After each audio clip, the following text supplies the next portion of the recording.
This is Winging It, the somewhat whimsical, certainly whirring, decidedly wonky, seldom weighty, endlessly well-intentioned, and wildly witty show about music where one knows what's coming and the other doesn't.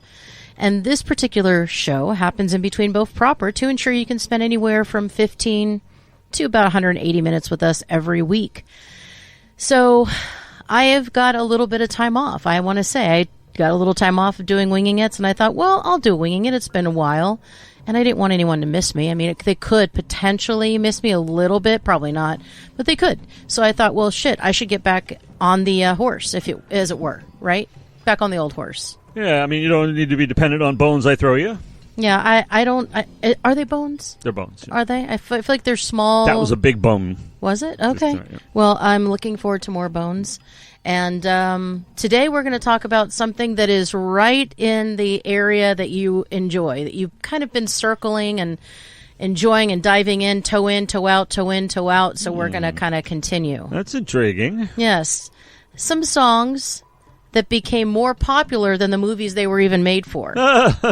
So how bad does that suck? So it can be a good idea, obviously, to write a song for a movie. And a lot of people do it, and it's very lucrative. But what if that song written for that movie is more popular than that movie? That's got to sting a little, I'd imagine. I mean, that would piss me off, seriously. So let's take a look at this. So if the movie comes first, it makes sense that in order for it to be more memorable, that it would be more memorable rather than any song written for it. So let's say, for example, Titanic and My Heart Will Go On, right? That makes sense. Both wildly successful movie, wildly successful song. Incredibly. Makes perfect sense, right? Perfect? How about perfect? Perfect sense. So let's take a look at this. So one of the songs that eclipsed the movie, and many may have not even seen the movie, which is what kind of kills me. Did you see Robin Hood, Prince of Thieves? Yeah, I think I did. I think it's Alan Rickman in it, maybe, and Kevin Costner. Yes. Yeah, I was in the theater. I was a theater brat around that time, so I think I saw it, but it isn't memorable. What I really don't remember is a song from it, or at least I don't associate it like that. Everything I do. Oh, Bryan Adams. Do it for you. Mr. Movie Song himself. That's right. Him and Phil Collins, man, these guys had a real industry going there. So obviously Robin Hood, I mean, it was fine. Yeah. It might have been expected to be like this huge movie. It's a live-action, big-budget take on the iconic character, blah, blah, blah. And obviously, Alan Rickman's take on Sheriff of Nottingham is probably the strongest element of the entire movie, which I absolutely feel it absolutely is. But more than anything...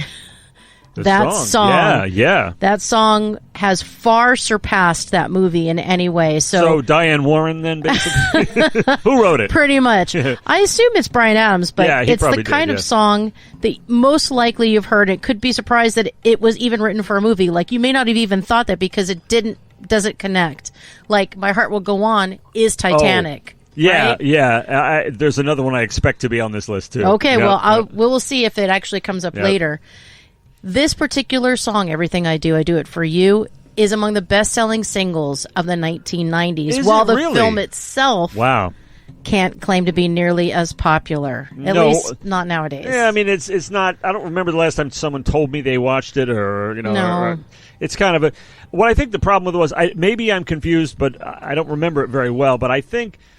Some dark doesn't work for some things. So you take like that movie, the equivalent of Robin Hood over across the pond, is like Rob Roy.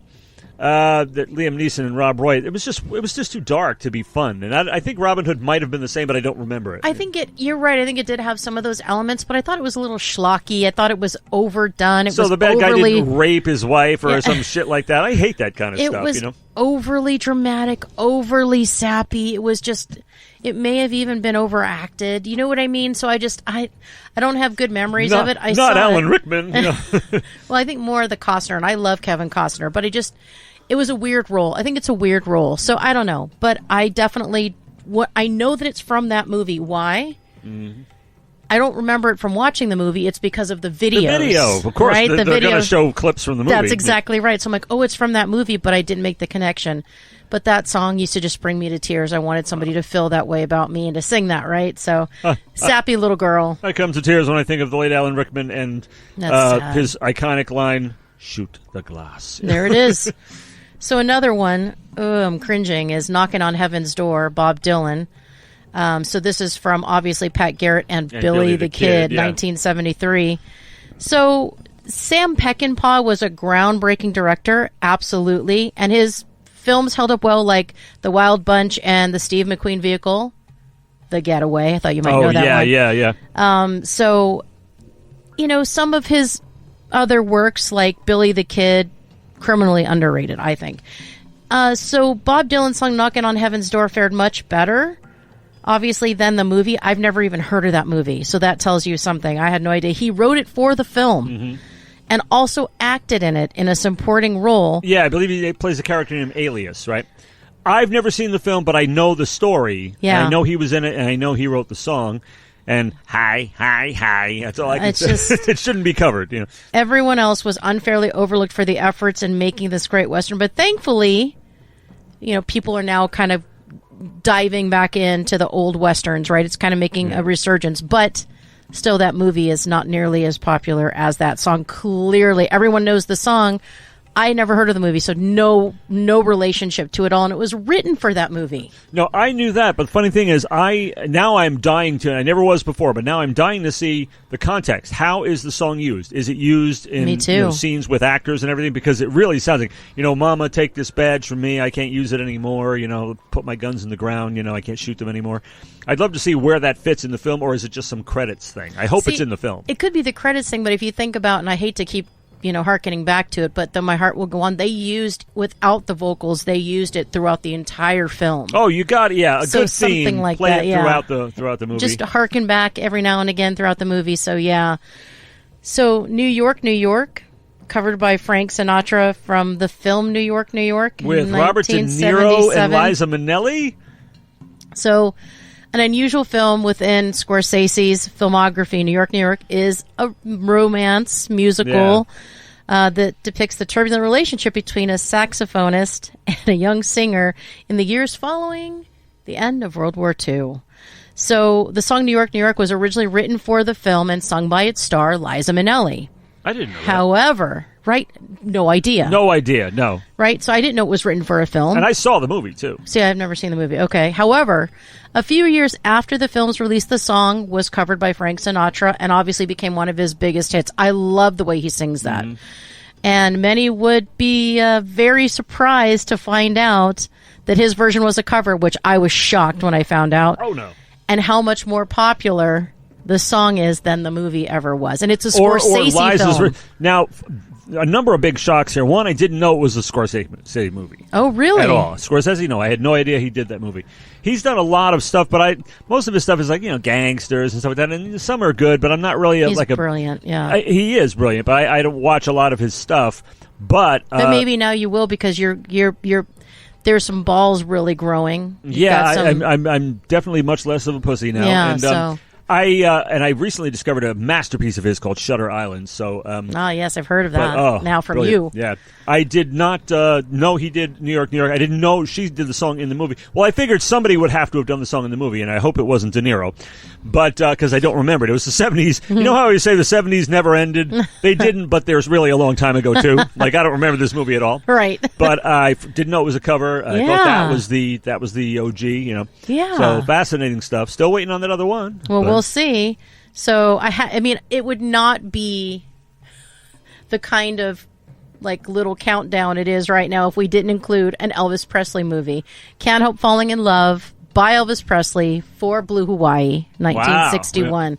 When it comes to Presley, it's fair to say that many of his songs have endured more than most of his movies. Well, his movies are lame. I'm sorry. They suck ass. While he had a prolific career as an actor, because he was good looking, okay, he's still best known for his music, and that goes for Blue Hawaii's Can't Help Falling in Love with You, right? So it's instantly recognizable. I had no idea it was written for a movie.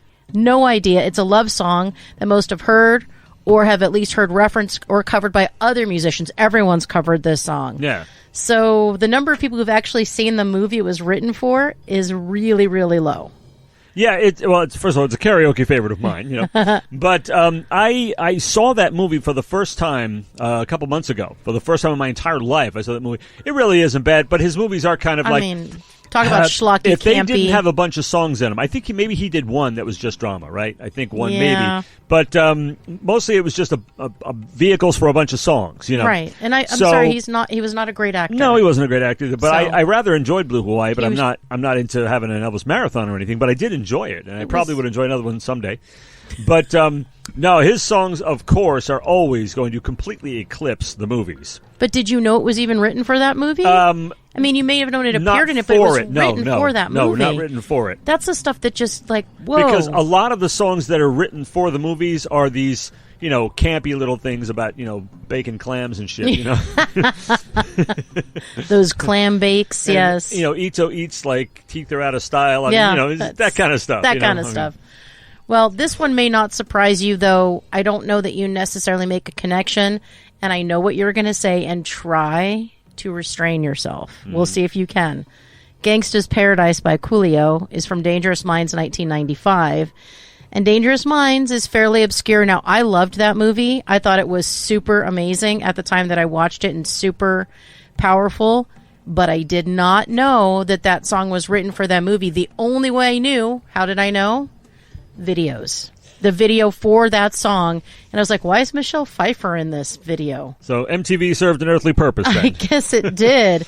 So, I mean, Michelle Pfeiffer, obviously a huge A-list star at that time.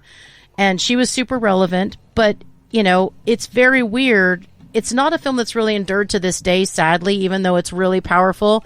It's a little hokey. But the song Gangsta's Paradise has certainly endured as a 1990s classic. And rest in peace, Coolio. But his most widely recognized song, for sure. But again, the film's popularity paled in comparison to that song that was a huge hit. You see, now I somehow never saw that picture. I know Michelle Pfeiffer's in it. In fact, I know I was reading an interview with her, and she said that she was upset that they called it Dangerous Minds because it was based on a book called My Posse Don't Do Homework or My Posse Yep. Doesn't Do Homework or something like that. And that's what she thought it should be called. So I said, no, it'll sound more, dangerous if we call it Dangerous Minds. We want to make it sound like really edgy. And it was really edgy. So I think Dangerous Minds is so appropriate. Well, with a song like that, you can tell it's going to be edgier than another school classic like To Sir With Love, which also has a song. It's definitely edgier than that, I'm sure. It was really edgy. I mean, the whole premise was, a Caucasian teacher in a high school that's primarily with Latinos and African American kids. And she has to teach people who come from different backgrounds than her, right? She has and has to find ways to connect with them, and she sees horrible things happen to them. And so I like the title. It's interesting that you say that because I like the title because it's like your mind can be dangerous if you don't use it. Your mind can be dangerous if you use it. So I feel like it works really well. So I'm glad they didn't call it My Posse, whatever. Yeah. It just it is dangerous. It's a hard to watch film. There's some sad stuff in this film. But the song, I didn't know the song was in it. I didn't know that the song was written for that. I would have no idea. But again, MTV taught me. And just knowing that, I know it's a tougher film than like To Sir With Love. But I am a sucker I am a sucker of course I have been a teacher for many years. I'm not now, but I was. And Aren't something you? something Aren't you I still wanted a teacher? No, I not mean, really. I think we all are. I mean, unless you count the show, Am I educating the folks? Yes. But we have and have been teachers, and when I was a kid, I said it on another show. That's what I wanted to be. I wanted to be an English teacher. Yeah. So teaching is something that's always been a thing to me, and I'm a sucker for a good teacher movie. It's really great to watch the breakthroughs like Stand and happen. Deliver. Oh my God, that's an amazing movie. To Sir With Love, and there's another one that I've seen, not Dangerous Minds, but it's another one that I can't think of. But there's a bunch of them. Is there one? Is it one with what's his head in it? Oh God, we love him. Morgan Freeman. Because that one's amazing. I'll tell you what that one is. That one's The Reading Room? No. No. I'll have to figure it out. But there's some really good teacher movies, and it's good. It's a good movie. It's not a great movie, but it's a good movie. There you go. That's all I ask. I'm easy to please. It's good. And then Call Me by Blondie. Oh, American Gigolo. Right, 1980. So obviously, and this is from Collider.com. Thank you for allowing us to use your amazing list, but I like what they say here, so I'm going to read it verbatim and not make it sound like me because at the risk of being too blunt, Call Me by Blondie is too good for American Gigolo.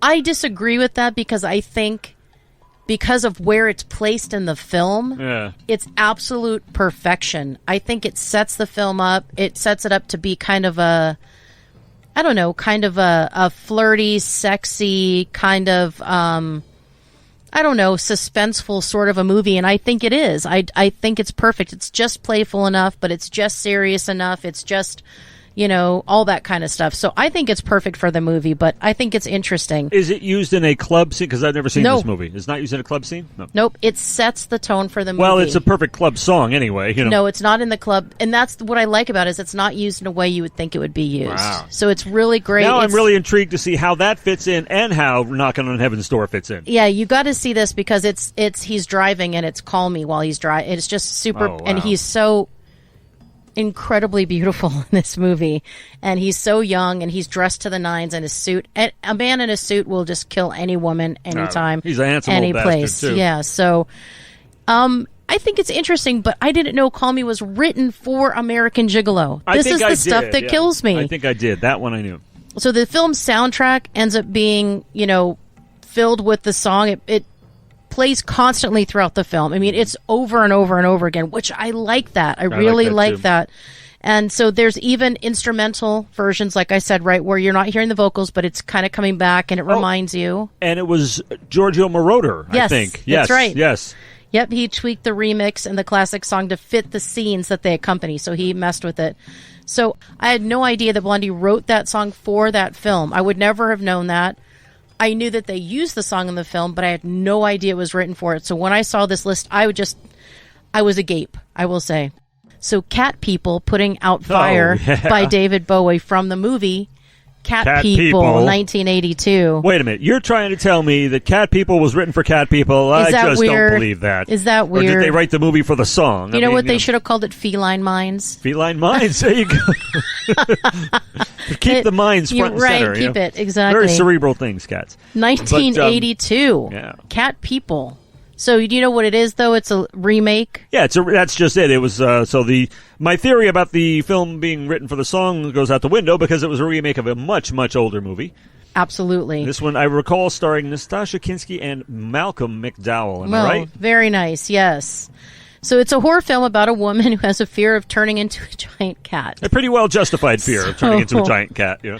So, So I guess according to them, it's not a bad movie. It sounds terrible to me, but it spawned an iconic song that's overtaken the film, obviously, in terms of popularity. I'm sorry. It's kind of, I will say that David Bowie wrote a million songs for Labyrinth. Mm-hmm. And I think that they go well together. So you don't go, oh, he wrote that song for Labyrinth. You go, oh, of course he did. It's perfect. It is a David Bowie movie. He's song. in it. Yeah. But I think his music typically takes on a life of its own. So even if it's a song written for a movie, unless that movie is like a Labyrinth sort of thing, he's going to completely and totally eclipse that movie with the popularity of his song. And as I mentioned on another show, that song was used in the film Atomic Blonde as being emblematic of the 80s. It was one of the ones they picked. It was a classic soundtrack that we talked about. But, yep, it was in that, too. So, Cat People, hell yeah. So, yeah, and what I was going to share is it received extra attention recently for being used in Quentin Tarantino's Inglourious Bastards, which was well used in that movie as well. And that is a really hard-to-watch movie for me. Yeah. But, again, it is a certified banger. It's amazing. So, of course, when you think of Cat People, you're thinking that's a kick-ass song. You're not necessarily thinking or at all thinking about the 1982 movie. There's a couple of honorable mentions, which I'll throw out there that you may or may not know. But Together in Electric Dreams by Giorgio Moroder and Philip Oakley was in the movie Electric Dreams in 1984. I don't know that song. Maybe somebody else out there does. And then Going Home, the theme from Local Hero by Mark Knopfler, Local Hero, 1983.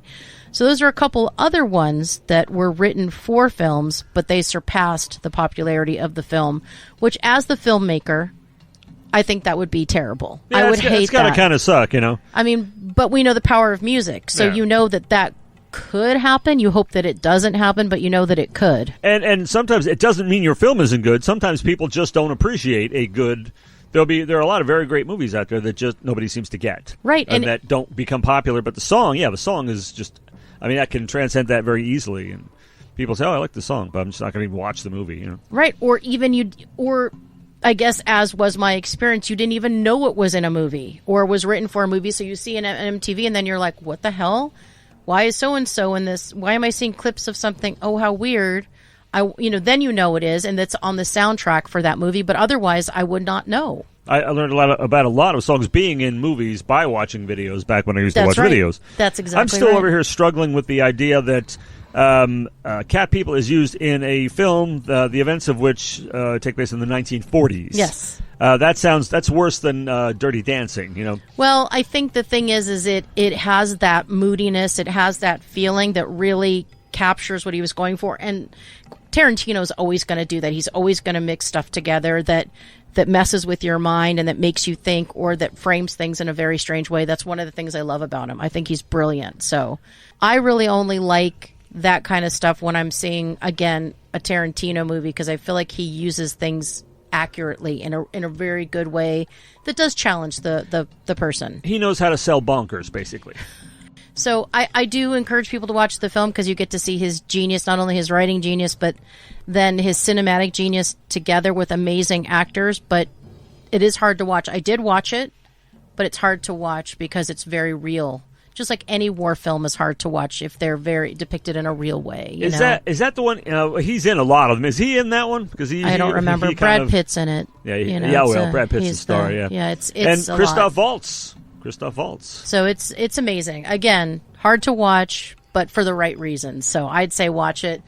I don't know. I thought that was an interesting topic that kind of continued and kind of riffed off the stuff you've been covering. Okay, here's one you might know offhand. The one I was thinking of did not appear on the list. You had some honorable mentions. Well, I thought Take a Look at Me Now, Against All Odds was going to be in there because I think it's better known and more enduring and has kind of superseded the success of the movie.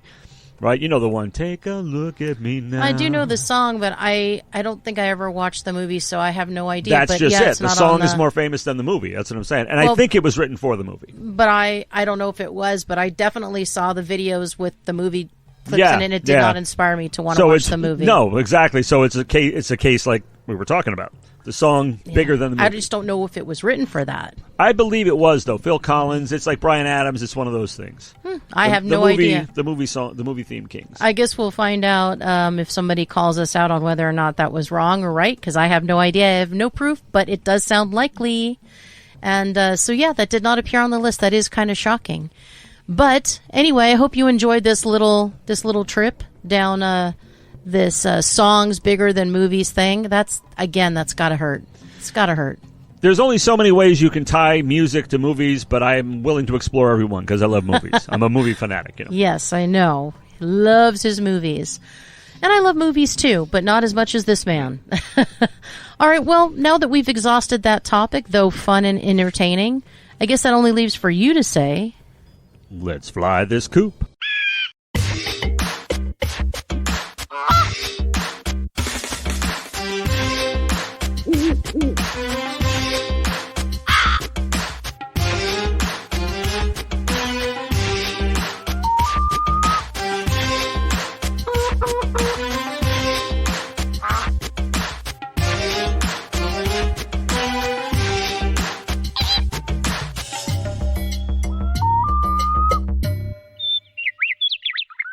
This has been Winging It, a presentation of Birds of a Feather on What the Flock Radio.